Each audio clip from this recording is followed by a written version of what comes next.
प्रिय दर्शकों, उत्तर प्रदेश उर्दू अकेडमी द्वारा आयोजित प्रोग्राम आओ उर्दू सीखें में हम आप सबका हार्दिक स्वागत करते हैं, आपका इस्तकबाल करते हैं।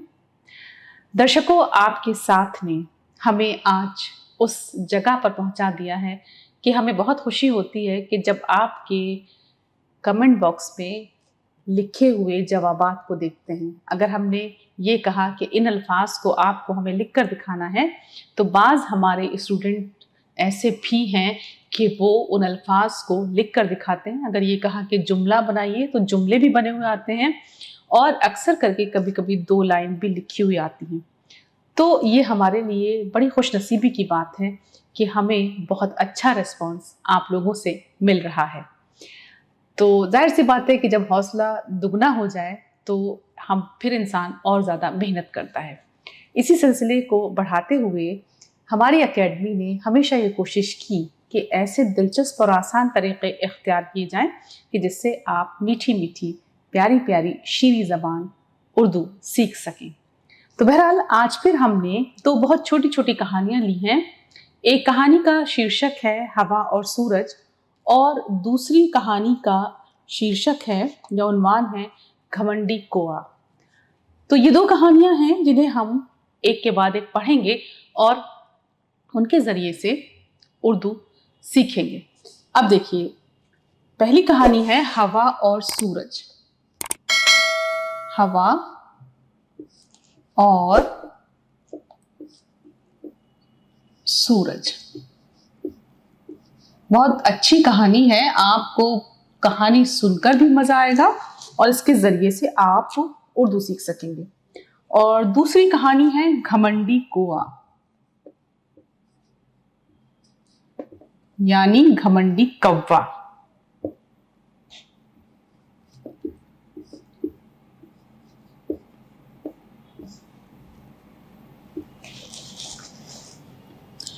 तो पहली कहानी हवा और सूरज हमें एक बहुत अच्छी सीख भी देती है।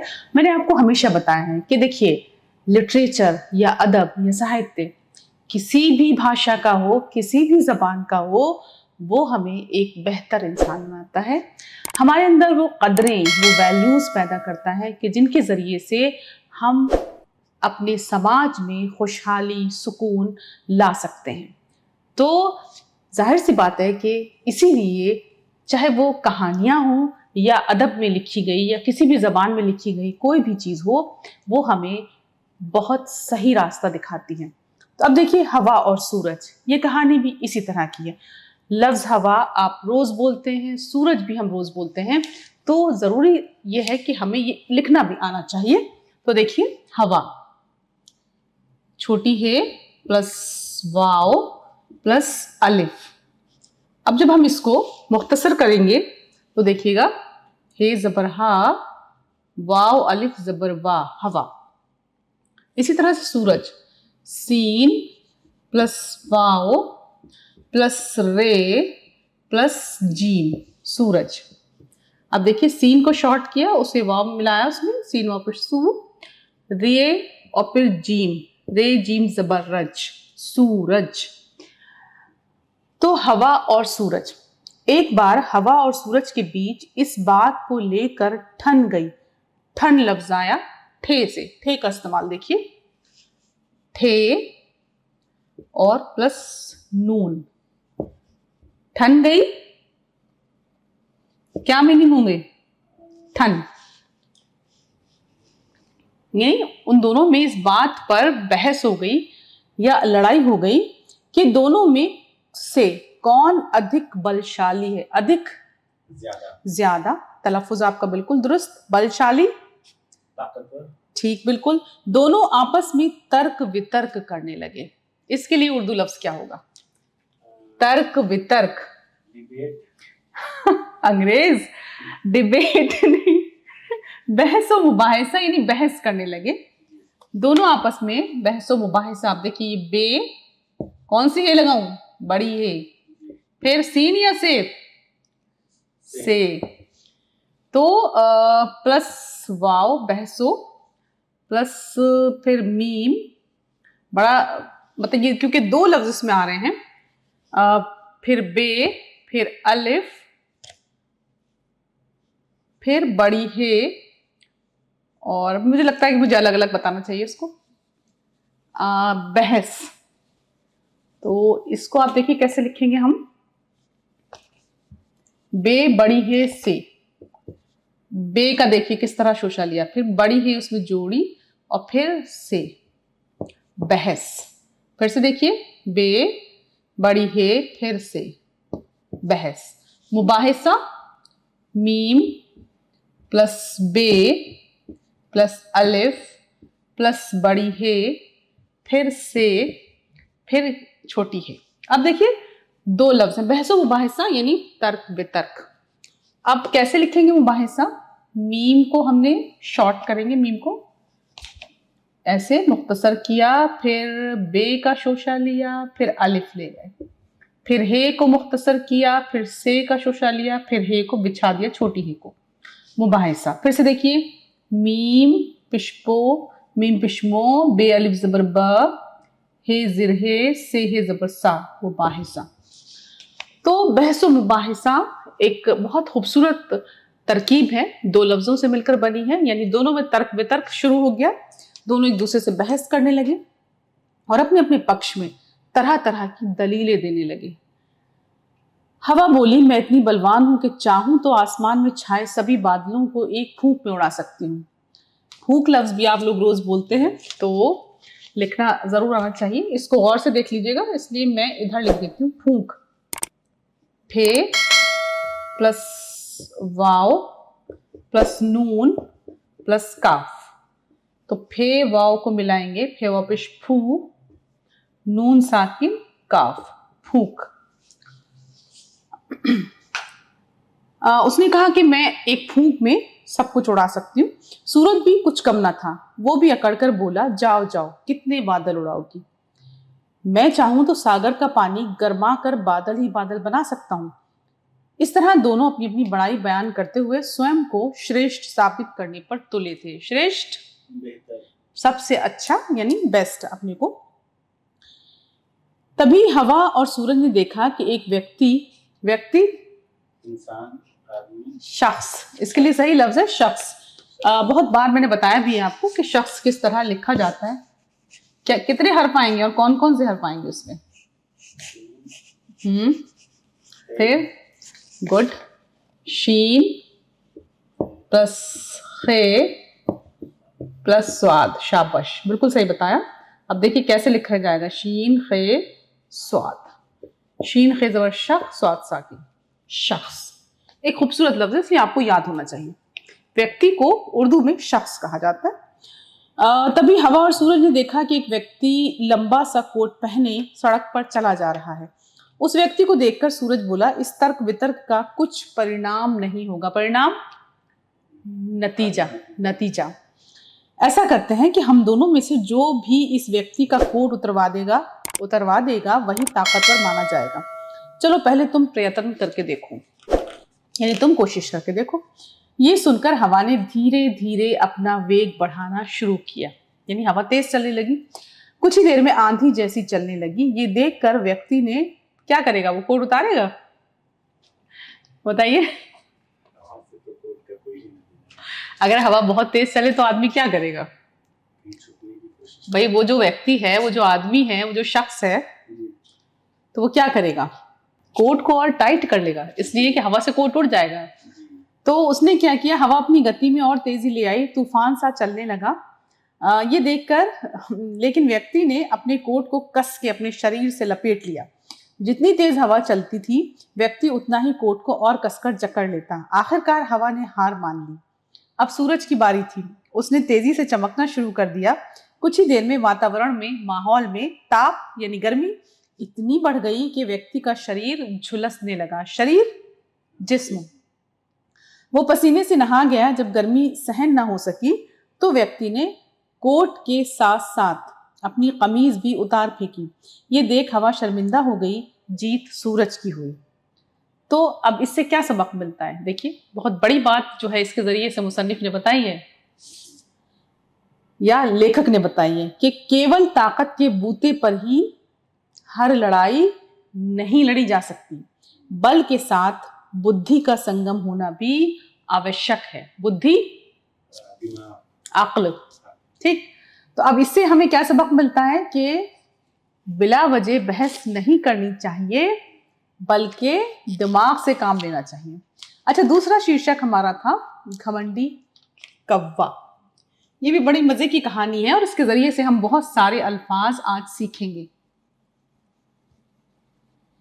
देखिए, वो जो व्यक्ति था, वो जो आदमी था या वो जो शख्स था, ठंड की वजह से जब हवा तेज चलेगी तो जाहिर सी बात है आदमी कपड़ा लपेटेगा ही।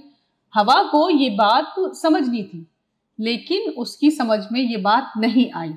सूरज ने अपना दिमाग लगाया और उसके सामने ऐसी शर्त रखी कि जिससे वो हार जाए। तो सूरज अक्ल की वजह से जीता।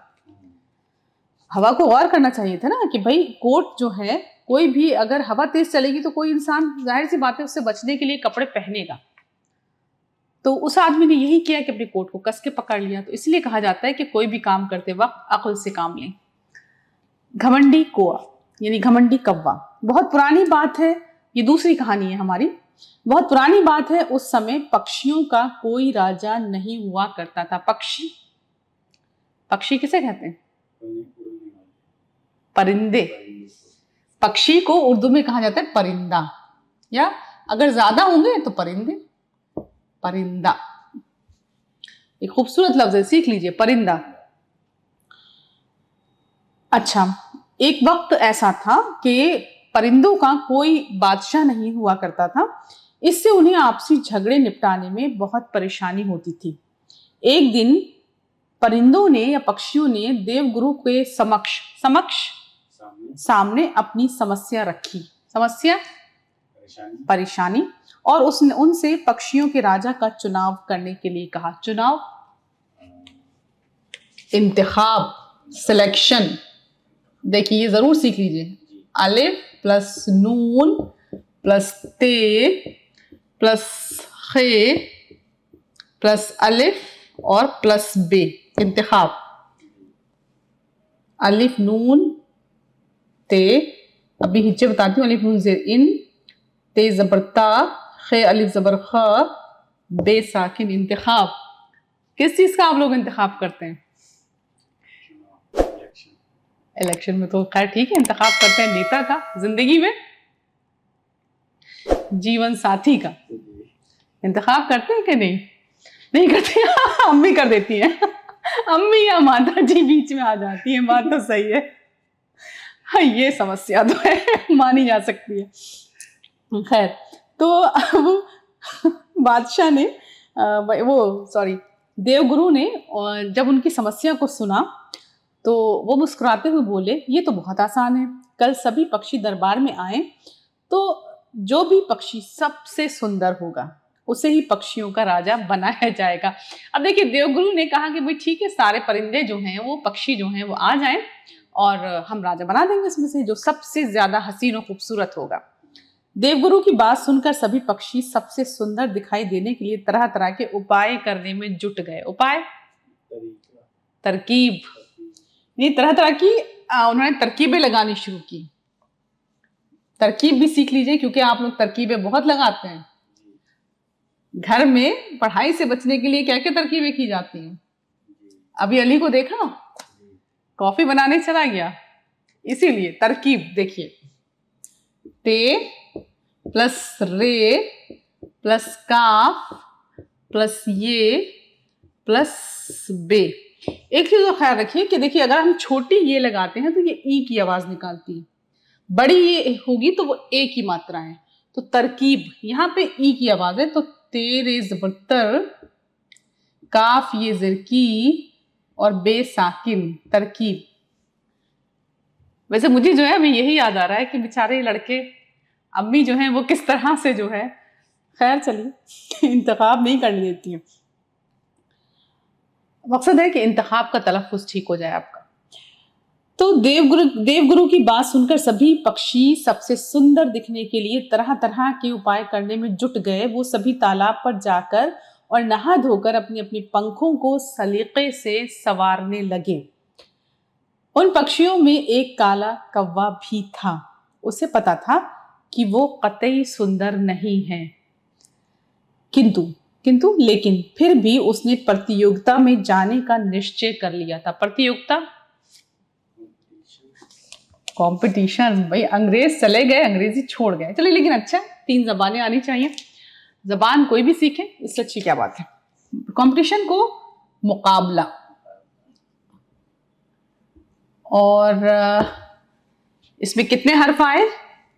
मीम, काफ, नहीं अलिफ आया पहले, फिर बे, लाम, क्यों, ये क्यों है? छोटी है। मीम पिशमो, काफ अलिफ जबर का, बे लाम है जबर ला, मुकाबला। एक और लफ्ज आया था अभी, निश्चय। निश्चय कर लिया, ये नहीं, ये बात उसने तय कर ली अपने दिमाग में, एक फैसला कर लिया। ये कौवा बहुत चतुर था। चतुर, चालाक। चालाक लिखेंगे कैसे, बोलते तो बहुत है। चे प्लस अलिफ प्लस लाम प्लस अलिफ प्लस काफ, चालाक। चे अलिफ जबर च, लाम अलिफ जबर ला, काफ साकिन, चालाक। अच्छा ये कौवा बहुत चालाक था। जब सभी पक्षी तालाब से अपने अपने घर लौट गए, तब उस कौवे ने तालाब के इर्द गिर्द बिखरे पक्षियों के विभिन्न प्रकार के रंग बिरंगे पंख, ये पंख यानी पर, और विभिन्न मुख्तलिफ यानी तरह तरह के पक्षी जो थे, इर्द गिर्द बिखरे पक्षियों के रंग बिरंगे पंख इकट्ठे किए और इस तरह से अपने शरीर पर लगा लिए कि वो सबसे सुंदर व अद्भुत प्रकार का पक्षी दिखाई देने लगा, यानी सबसे खूबसूरत और सबसे अलग। तो अब भाई जाहिर सी बात है कि इस तरह की कोई चीज या कोई भी परिंदा नजर आएगा तो सबकी नजर जाती ही है। अगले दिन सभी पक्षी, यानी इसने क्या किया, जो मुख्तलिफ, किसी का लाल पर था, किसी का हरा पर था, किसी का और रंग था, किसी का सफेद था, किसी का उसके बाद जो है वो पीला था, तो उसने रंग बिरंगे पर जो हैं वो अपने ऊपर लगा लिए। अगले दिन सभी पक्षी सज धज कर देवगुरु के पास पहुंच गए और एक एक कर देवगुरु के सामने अपने सुंदर पंखों का प्रदर्शन करने लगे, यानी सब दिखाने लगे। जब कौवे की बारी आई तो वो इठलाता हुआ अपने नकली रंग बिरंगे पंखों का प्रदर्शन करने लगा। अब क्योंकि कौवा आम कौवे की बजाय कोई विलक्षण पक्षी प्रतीत हो रहा था, यानी कुछ अलग तरह का परिंदा दिखाई दे रहा था, प्रतीत हो रहा था, अलग तरह का परिंदा दिखाई दे रहा था, तो देवगुरु ने उसे ही पक्षियों का राजा घोषित कर दिया। घोषित कर दिया, ऐलान कर दिया इस बात का, यानी उन्होंने ये ऐलान कर दिया कि भाई ये क्योंकि सबसे अलग है और सबसे खूबसूरत है तो यही आपका राजा होगा। अब क्या हुआ, ये सुनते ही कौवे की खुशी का कोई ठिकाना नहीं रहा और वो मारे खुशी के नाचने लगा। लेकिन बाकी सभी परिंदे या पक्षी देवगुरु का निर्णय सुनकर हैरत में पड़ गए। निर्णय, फैसला, गुड। वो तो कौवे की वास्तविकता जानते थे। वास्तविकता, हकीकत। काफ की आवाज बिल्कुल सही आनी चाहिए, कत नहीं, हकीकत। कत यहां से हलक से, हकीकत। अच्छा, सभी पक्षी एक साथ उस घमंडी कौवे पर टूट पड़े जो नकली पंख लगाकर उनका राजा बन बैठा था। क्रोधित पक्षियों ने धूर्त कौवे के सारे रंगीन पंख नोच डाले और कौवे की हकीकत सामने आ गई। अब इसमें क्या सबक सीखा? सच्चाई को आप चाहे कितना ही छुपाएं, एक दिन वो खुलकर सामने आ ही जाती है। तो देखें कि किस तरह से इस कहानी के जरिए से भी हमें एक सीख मिलती है कि हम जैसे भी हैं उस हालत में हमें खुश रहना चाहिए। भाई रंग तो अल्लाह ताला ने या भगवान ने बनाए हैं, 2 ही रंग होते हैं, गोरा या काला। हम क्यों दूसरों के जैसे बने, ये भी सीख मिलती है। देखिए, हम कभी अपने को कमतर क्यों समझें, क्योंकि उस रब्बुल आलमीन ने हमें जिंदगी दी है, इतनी नेमतें दी हैं, उसी ने ये रंग भी बख्शा है, तो 2 ही रंग उसने बनाए हैं, तो क्यों हम उसको लेके एहसास कमतरी का शिकार हों। कौवे ने यही गलती की। अगर वो जैसा था वैसा ही मुकाबले में आता तो क्या उसका ये हश्र होता? बताइए राजेश। नहीं होता ना। तो देखिए, आज इस खूबसूरत कहानी के जरिए से हमने एक बहुत अहम बात ये भी सीखी कि कभी भी अपने को कम ना समझें, हकीर ना समझें, शुक्र अदा करें भगवान का, खुदा का, अल्लाह का कि उसने हमें इंसान बनाया। तो अदब ने, लिटरेचर ने, ज़बान ने आज आपको ये भी बताया कि अगर हम जैसे भी हैं, हम उसमें खुश हैं, तो फिर हम कभी भी गलत काम नहीं करेंगे। तो बहरहाल आज की 2 कहानियों के जरिए से हमने बहुत कुछ सीखा। मकसद जो उत्तर प्रदेश उर्दू अकेडमी का है वो ये कि हमने उर्दू ज़बान सीखी। तो ये ज़बान जिसे हम सब बहुत अजीज रखते हैं। आज देखिए कि उर्दू ज़बान की मिठास ही सब लोगों को अपनी तरफ लेकर आती है, वो खींचती है ये ज़बान हमें।